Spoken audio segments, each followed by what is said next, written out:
कुंज बिहारी श्री हरिदास राधे राधे भक्तों, कैसे हैं आप सब। आशा यही करती हूँ दोस्तों कि आप सब बहुत अच्छे होंगे। दोस्तों, आज मैं आप सबके लिए लड्डू गोपाल जी की एक बहुत ही दिल को छू लेने वाली एक सत्य लीला कथा लेकर आई हूँ।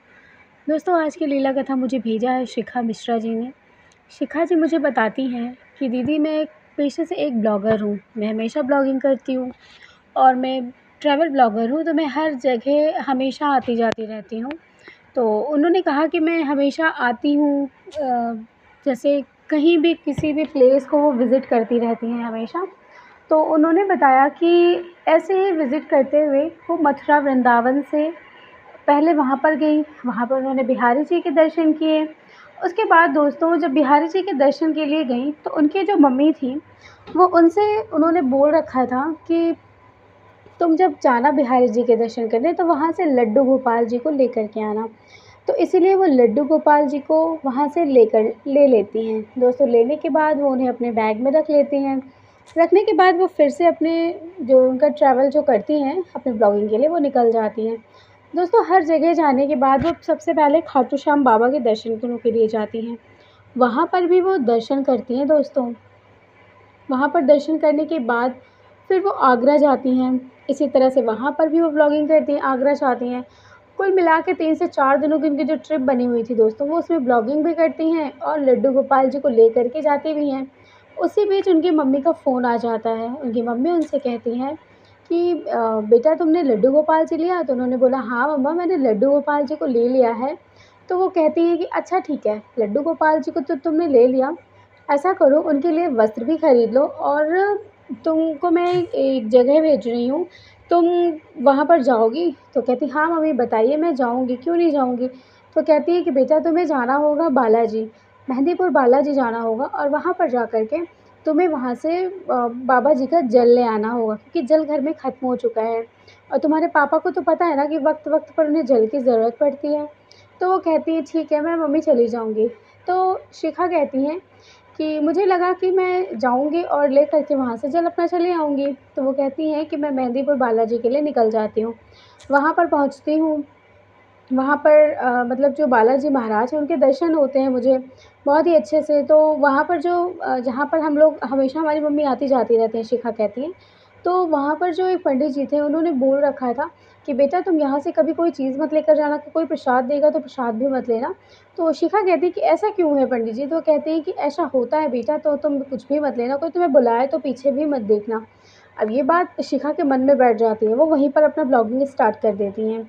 तो शिखा कहती है कि दीदी, मैंने अपनी ब्लॉगिंग स्टार्ट कर दी, लेकिन मैंने सोचा कि कैसी-कैसी बातें लोग आज के ज़माने में मानते हैं। वो कहती है कि मैं इसी से रिलेटेड चीज़ें ही अपनी ब्लॉगिंग में बताने लगी कि यहाँ पर आते हैं तो कुछ भी चीज़ें नहीं लेते हैं या नहीं छूते हैं। बहुत सारी चीज़ें, प्रसाद नहीं लिया जाता, कुछ भी दिया नहीं जाता, कुछ खरीदा नहीं जाता यहाँ से, यहाँ का प्रसाद घर नहीं ले जाया जाता। बहुत सारी चीज़ें कहती हैं कि मैं अपनी-अपनी ब्लॉगिंग में बताना शुरू किया। उसके बाद वो कहती है कि एक मैं वहाँ से मैं मतलब सारा चीज़ें मैंने अपनी बैग छोड़ के मैं अपने रूम पर ही गई थी, जहाँ पे मैंने होटल लिया हुआ था। उसके बाद वो कहती है कि मैंने एक बैग लिया हुआ था जिसमें मैं अपनी बाकी सारी चीज़ें रखा करती थी।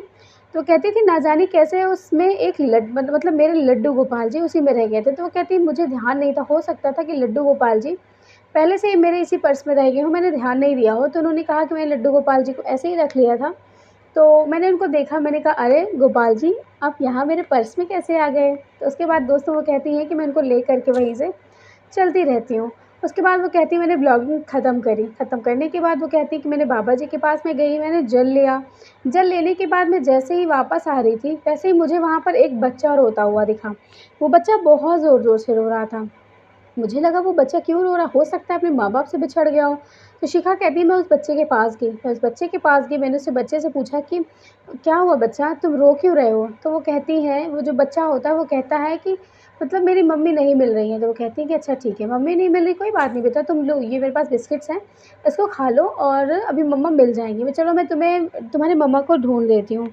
तो ये कह कर के शिखा उसको बिस्किट देती है, तो वो कहता है, नहीं, मेरी मम्मा ने मना किया है कि यहाँ पे किसी के हाथ से कुछ भी मत लेना, तो मैं नहीं लूँगा आपके हाथ से।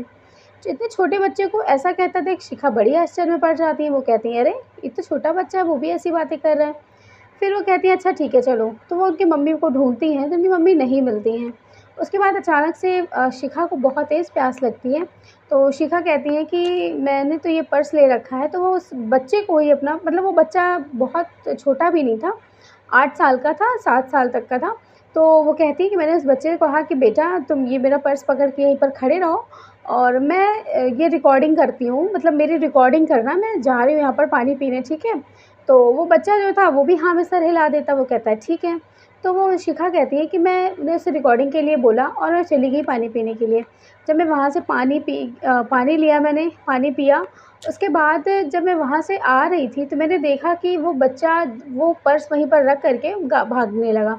मैं जैसे ही उसके पीछे जाती तब तक मुझे दिखा कि उसके जो मम्मी-पापा थे, वो मिल चुके थे। वो अपने मम्मी-पापा से जाके लिपट गया। उसके बाद मैंने फिर उनके मम्मी-पापा के पास मैं गई नहीं, मुझे बस दिख गया कि हाँ, वो बच्चा अपने मम्मी-पापा के पास पहुँच गया है। तो मैंने फिर इतना ज़्यादा ध्यान नहीं दिया। उसके बाद मैं फिर वहाँ से अपने पर्स लिया, पर्स में और मैं वहाँ से लेकर के चली आई। उसके बाद दोस्तों वो कहती हैं कि जैसे ही मैंने पर्स उठाया, मुझे पर्स मेरा हल्का-सा लगा, पर मैंने इतना ध्यान नहीं दिया। उसके बाद वो कहती हैं कि फिर मैं थोड़ी दूर आगे आई, फिर मुझे कुछ पैसों की ज़रूरत पड़ी। जब मैंने पैसे निकाले तो मैंने देखा कि मेरे पर्स में लड्डू गोपाल जी तो थे ही नहीं। अब ये चीज़ देख कर के मेरे मन में बिल्कुल घबराहट सी होने लगी कि अरे! लड्डू गोपाल जी तो यहीं थे, वो रास्ते में मैंने कहीं पर्स भी तो नहीं रखा कि लड्डू गोपाल जी गिर जाएँ। और उस बच्चे को मैंने पर्स पकड़ाया था, तो वो तो सिर्फ़ मेरी रिकॉर्डिंग कर रहा था ना, पर्स तो उसने हाथ भी नहीं लगाया था, वो उसने बस हाथ में पकड़ा हुआ था। तो ऐसा कैसे हो सकता है कि लड्डू गोपाल जी कहाँ जा सकते हैं? अब वो बहुत ज़्यादा परेशान हो जाती हैं। शिखा कहती है कि आखिर लड्डू गोपाल जी गए तो गए कहाँ? वो मतलब ढूँढने लगती हैं, जहाँ-जहाँ वो गई थी वहाँ-वहाँ वो फिर से वापस जाती हैं। तो वहाँ पर एक पहाड़ी वाले कोई बाबा जी हैं दोस्तों, शिखा कहती है मेरी मम्मी अक्सर उनसे मिलने जाती थी। तो इस बार भी मेरी मम्मी ने मुझे कहा था कि पहाड़ी वाले बाबा से जाकर के मिल आओ, क्योंकि वहाँ से उनको मिलना बहुत ज़रूरी है। उन्होंने बोला कि बहुत ज़रूरी है वहाँ पे मिलना बेटा, तुम वहाँ पर चले जाओ। तो वो वहाँ पर जाती हैं, वहाँ पर प्रसाद वग़ैरह सब कुछ वो लेती हैं। लेने के बाद जब सब कुछ ले लेती हैं दोस्तों, तो जब वहाँ से आती हैं तो वो पंडित जी से कहती हैं कि पंडित जी मैंने लड्डू गोपाल जी को लिया था और यहाँ आते ही लड्डू गोपाल जी पता नहीं कहाँ गायब हो गए मेरे पर्स से। तो कहते हैं कि बेटा वो लीलाधर है, उनकी लीलाएँ बहुत अपरंपार हैं। देखना कहीं न कहीं होंगे, तुमने पर्स में ही रखा होगा, तुम्हें ध्यान नहीं होगा। तो कहती है मैंने इस पर्स में रखा था पंडित जी, मैंने लड्डू गोपाल जी अपने पॉकेट वाले पर्स में रखा था, मैं वहाँ रूम पर नहीं छोड़ कर आई हूँ उन्हें। अब पंडित जी ने कहा कि ऐसा कैसे हो सकता है बेटा कि लड्डू गोपाल जी कहाँ जा सकते हैं? उसके बाद फिर काफ़ी ज़्यादा भीड़ हो जाती है, तो वो पैर छू कर के फिर उनसे ज़्यादा बातें नहीं करती, वो वहाँ से फिर वापस आ जाती हैं। दोस्तों इतना करने के बाद रास्ते भर वो सोचती रहती कि आखिर लड्डू गोपाल जी मेरे गए कहाँ? आखिर जाते वो गिरते तब भी तो मुझे आवाज़ आती ना, तो लड्डू गोपाल जी का दोस्तों कोई नहीं पता था। शिखा अपने घर फ़ोन कर अपने मम्मी से कहती हैं कि मम्मी लड्डू गोपाल जी को मैंने लिया तो था, लेकिन लड्डू गोपाल जी मुझसे खो गए। अब खोने की बात सुनकर उनकी मम्मी बहुत ज़्यादा दुखी हो जाती हैं, वो कहती हैं कि ऐसे कैसे खो गए? तुम बहुत बड़ी लापरवाह हो। तुम तो बस अपनी ब्लॉगिंग में रहती हो, तुम्हें तो इतना भी नहीं पता कि लड्डू गोपाल जी क्या होते हैं। तुम मुझसे बात मत करो। इतना कह के उनकी मम्मी उधर से फ़ोन काट देती हैं। उसके बाद अब वो कहती हैं शिखा की मम्मी भी गुस्सा हो गई हैं, अब मैं फिर से जाके लड्डू गोपाल जी लूँ? अगर मुझे जाना होगा तो मुझे फिर से जाना होगा मथुरा वृंदावन। वो कहती है कि मम्मी को वहीं से लड्डू गोपाल जी चाहिए। उसके बाद दोस्तों वो वहीं पर बैठे हुए कहती है कि हे कन्हैया, तुम तो बड़े ही नटखट हो, तुम्हारी लीलाएँ भी बड़ी नटखट हैं। मुझे नहीं पता कि तुम कहाँ चले गए मेरे इस पर्स के अंदर से। बस मैं यही चाहती हूँ कि अपनी लीला दिखाओ और मुझे मिल जाओ। जहाँ कहीं भी तुम गिरे हो ना, अगर कहीं गिरे हो या कहीं पे भी हो मुझे मिल जाओ।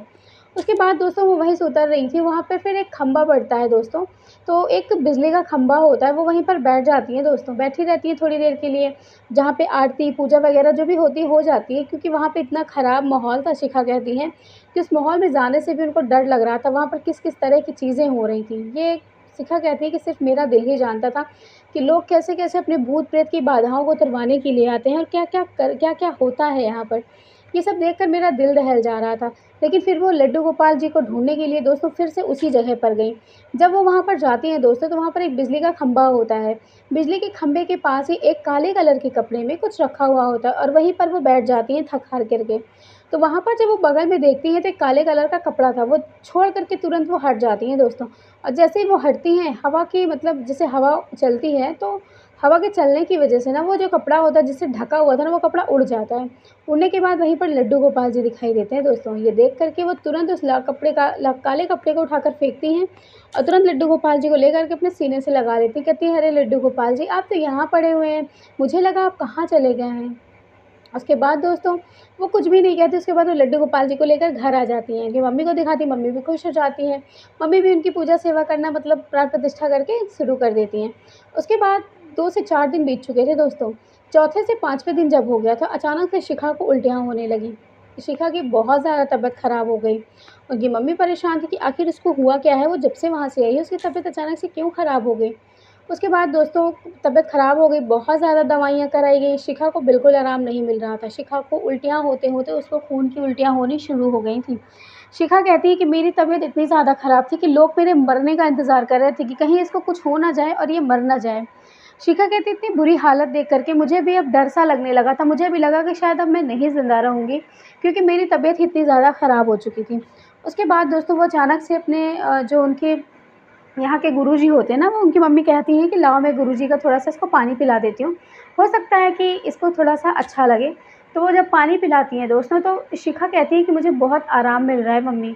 अब ये बात सुन कर के शिखा कहती है कि जब इनको आराम मिल रहा है, तो मैं अब इनको बाबा जी के पास से बात करवाती हूँ। तो वो बाबा जी के पास फ़ोन करती हैं, जो उनके गुरुजी होते हैं, उनके कुल गुरु होते हैं, तो उनके पास वो फ़ोन करती हैं तो उनसे पूछती हैं कि मतलब जो भी यहाँ पर ये गई थी, ऐसी-ऐसी जगह पर गई थी, तब से इसकी तबीयत बहुत ज़्यादा ख़राब हो गई है।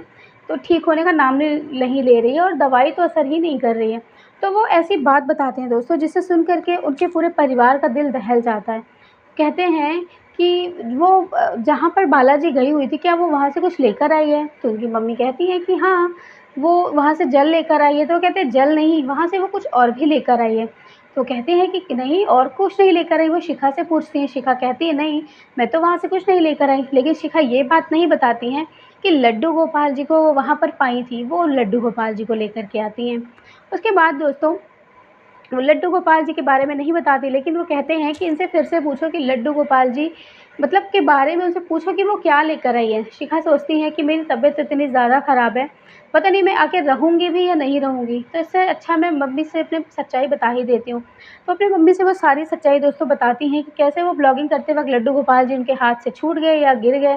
उसके बाद वो वहाँ पे बहुत दूर एक नीम के पेड़ के नीचे एक खंभा लगा हुआ था, उस खंभे के पास ही वो लड्डू गोपाल जी काले कलर के कपड़े में मुझे मिले। अब ये बात जब वो बताई, तो उनकी मम्मी ने जब ये बात उनको बताई, तो ये पंडित जी बड़े हैरान हो गए।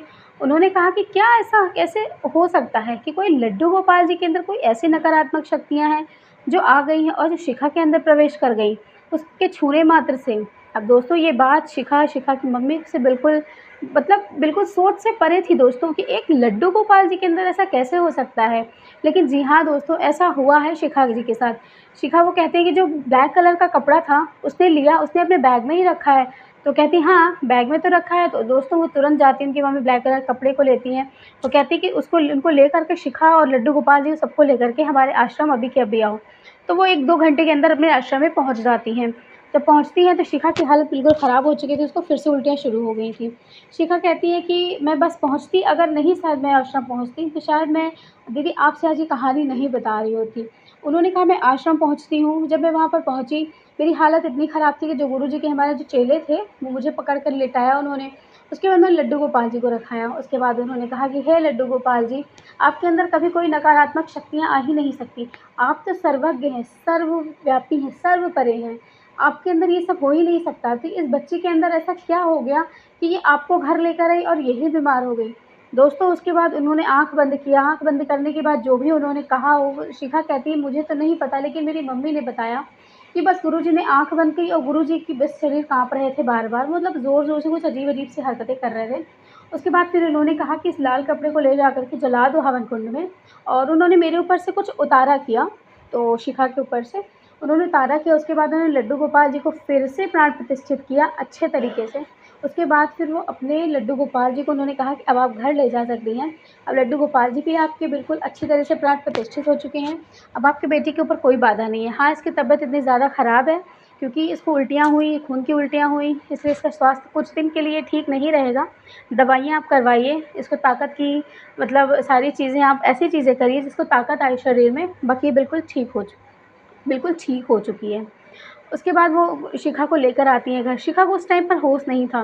जब शिखा को ये सब चीज़ें पता चलती हैं तो शिखा कहती है ये तो बिल्कुल मेरे सोच से परे हो गया है, मतलब ऐसा कैसे हो सकता है। उसके बाद वो कहती है बेटा जो भी हुआ पंडित जी ने तो मुझे नहीं बताया, बस उन्होंने कहा कि बस ले जाओ और बाकी ठीक है, इस बात के बारे में कभी किसी से ज़िक्र मत करना। उन्होंने तो तुझसे भी ज़िक्र करने के लिए मना किया था, लेकिन जब तू इतना ज़िद कर रही है तो मुझे तुझसे ये बताना पड़ा। बाकी ये बात तू आज के बाद कभी किसी से नहीं कहेगी। उसके बाद शिखा कहती है कि नहीं मम्मी, मैं तो बताऊँगी लोगों से कि क्यों ऐसा होता है वहाँ पर। सच में वहाँ पर जाने पर कोई चीज़ें नहीं छूनी चाहिए, जो मेरा हाल हुआ है वो किसी का ना हो।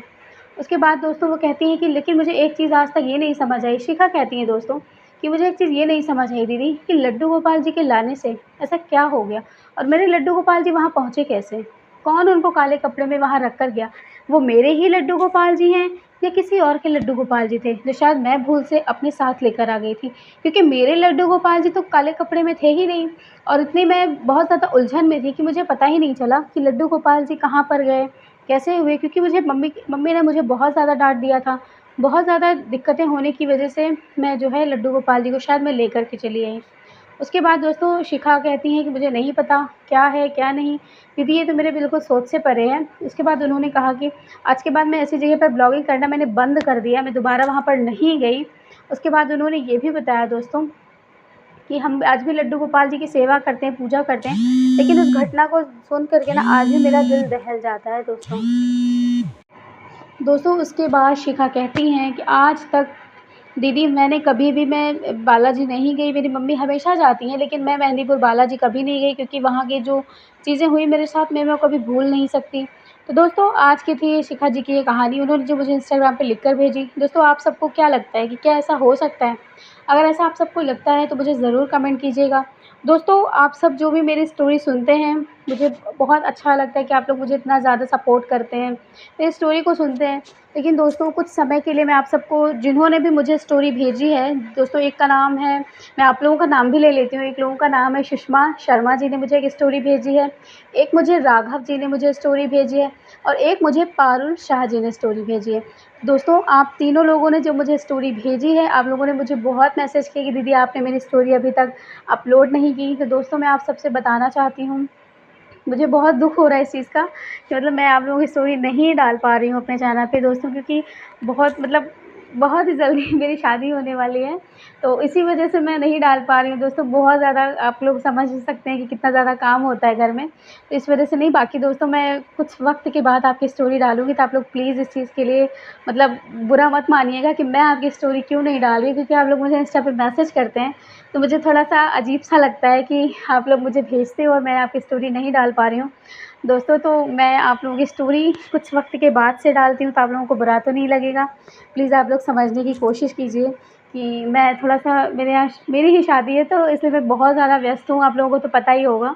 तो इसलिए मैं स्टोरीज़ नहीं डाल पा रही हूँ। बाकी मैं बहुत जल्द ही जब सारी चीज़ें निपट जाएँगी, मैं आप सबके लिए स्टोरीज़ ज़रूर लेकर के आऊँगी, ठीक है? तो चलिए दोस्तों, लड्डू गोपाल जी की कृपा आप सभी भक्तों पर बनी रहे। तो दोस्तों चलिए मिलूँगी आप लोगों से लड्डू गोपाल जी की नई लीला कथा के साथ, तब तक के लिए राधे राधे, जय श्री कृष्णा।